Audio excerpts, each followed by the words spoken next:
अरे जिनसे मोहब्बत होती है ना, उनके लिए टाइम भी निकाला जाता है अगर टाइम ना भी हो, और उनके लिए जगह भी बना ली जाती है अगर जगह ना भी हो। यही हाल आमों का है। जो लोग कीटो डाइट कर रहे हैं, लो कार्ब कर रहे हैं, उनके दिल में ये हमेशा हसरत उठती होगी। ख़ासतौर पे आजकल मैंगो सीजन है, आम जैसे ही देखते हैं ना, उनके दिल में एक हुक ज़रूर उठती होगी कि काश हम ये खा लेते। और जिनके दिल में हुक नहीं ना उठती, वो चीटिंग करके खा भी लेते हैं। तो ये जो वीडियो है ना, ये आपने एंड तक देखनी है, क्योंकि इसके अंदर हम देखेंगे कि असली आम, ये कच्चे आम नहीं है, कोई छिलके छिलके नहीं मैं आपको खिलाऊंगी।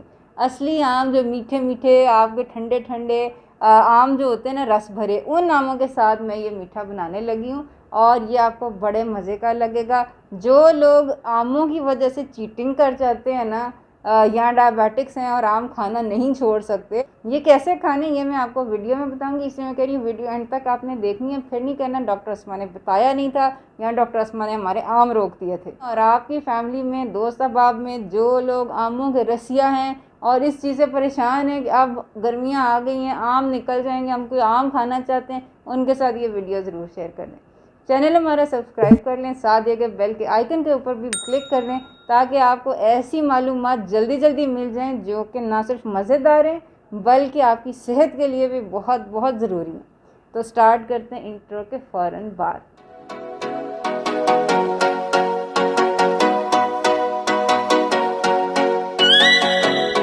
अस्सलाम वालेकुम वरहमतुल्लाहि वबरकातुहू। हीलिंग हिजामा क्लिनिक से मैं डॉक्टर अस्मा महमूद हूँ। और ये मीठा बनाने के लिए मैं सबसे पहले 10 अंडे चाहिए होंगे। ये सारे के सारे मेरी मुर्गियों के अंडे हैं, 3 मुर्गियाँ हैं मेरे पास, और ये सारे मैंने वेट किया कि देसी अंडे 10 हो जाएँ, फिर मैं ये मीठा बनाऊँ।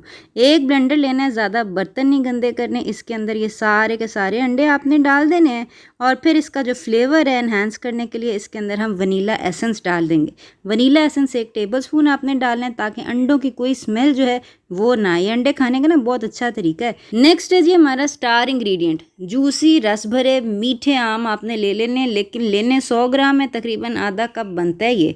ठीक है, इसको आपने पल्प बना लें या पीसेस में काट लें, और ये भी ब्लेंडर जग के अंदर डालें। बर्तन कोई नहीं हमने ज़्यादा गंदे करने। ठीक है, अब इसके अंदर डालेंगे हम कोकोनट मिल्क 200 ml। ये आप घर में भी बना सकते हैं, इसकी रेसिपी मैंने कुछ दिन पहले शेयर किया, 1 मिनट की, वो आपने ज़रूर देख लेनी है। ठीक है, और इसके अलावा अगर चाहें तो इस तरह के कैन भी आप यूज़ कर सकते हैं, देख लें BPA फ्री हो।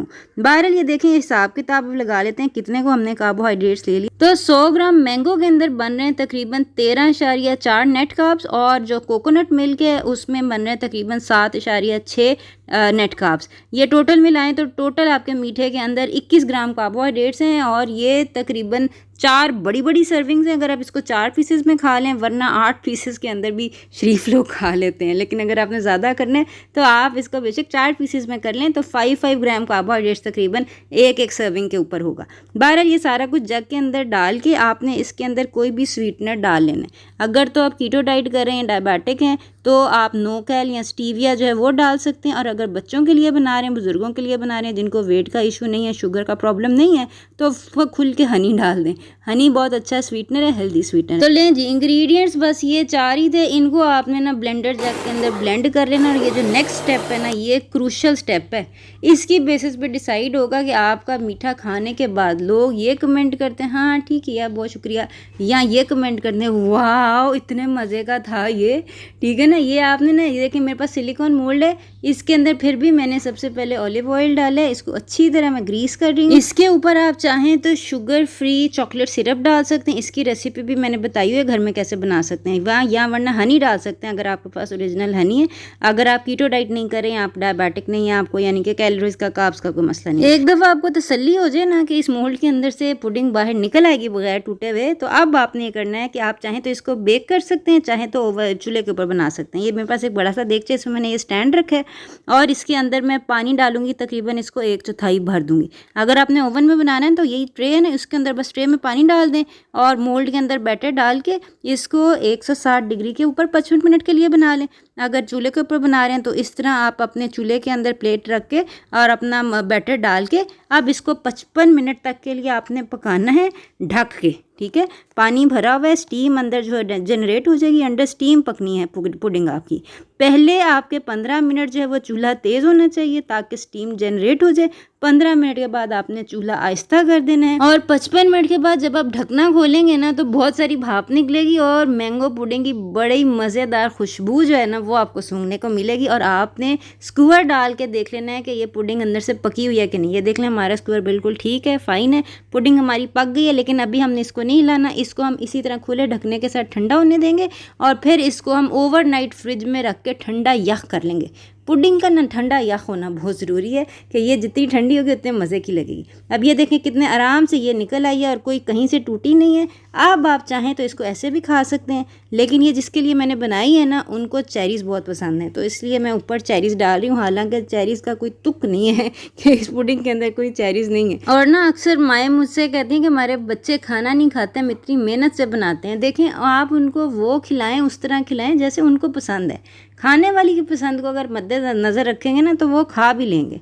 अब किसी को अगर चेरीज़ पसंद है तो मैंगो पुडिंग के ऊपर कोई लॉ सूट नहीं लग जाएगा अगर हमने चेरीज़ लगा दी हैं, ठीक है। इसी तरह बच्चे अगर कोई चीज़ नहीं खाते तो उनको छोटे छोटे जो खिलौनों वाले बर्तन होते हैं उसमें डाल के दें, बच्चों को रैपर्स के अंदर डाल के दें, बच्चे खुशी खुशी खा लेंगे। तो ये कि जो कुछ भी आपने किसी को खिलाना है ना उसको उस तरह खिलाएं जैसे उसका दिल चाहता है, उस तरह नहीं कि जैसे आपका दिल चाहता है। बहरहाल ये अब आपके सामने पुडिंग है, मैं आपको ना काट के दिखाती हूँ। देखें बहुत स्मूथली ये जो है ये कट रही है, इसके अंदर कोई ऐसा मसला नहीं है कि ये सख्त हो, बिल्कुल नरम है। और ये देखें ये मैं आपको सिर्फ दिखा सकती हूँ ये कितनी ठंडी है और इसकी स्मेल कितनी खूबसूरत है, ये आपको पका के पता चलेगा, ये बनानी ज़रूर है। ये देखें मैं आपको ना इसका कट सेक्शन दिखाती हूँ, ये अंदर से कैसे, ये देखें बिल्कुल फ़ाइन स्मूथ अंदर से ऐसे जैसे क्रीम होती है ना उस तरह है। तो ये है कि ये आप चाहें तो ये आप देखें ये एक पीस मेरे ख्याल से इसका 16वां हिस्सा है पूरी पुडिंग का।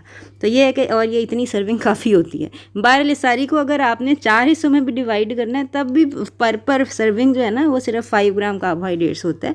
और ये है कि ये आप मज़े से खाएँ और ये आपने ज़रूर बनानी है। तो ये देखा आपने हमने कितने आराम से आम का मीठा बना लिया, असली आम का मीठा। ये आपने ना बनाना ज़रूर है, पूरा एक दफ़ा में नहीं खाना, सिर्फ शर्त ये है। बाकी आप एंजॉय करें, फैमिली के साथ एंजॉय करें, सबको बहुत मज़ा आएगा, सबके सामने वाह वाह हो जाएगी आपकी। तो ये आपने मीठा बनाना, नीचे कमेंट्स में मुझे बताना है कैसा रहा और अपना ख्याल रखिएगा। वीडियो एंड तक देखने का बड़ा बड़ा शुक्रिया। आइंदा मुलाकात होती है। अस्सलाम वालेकुम वरहमतुल्लाहि वबरकातुहू।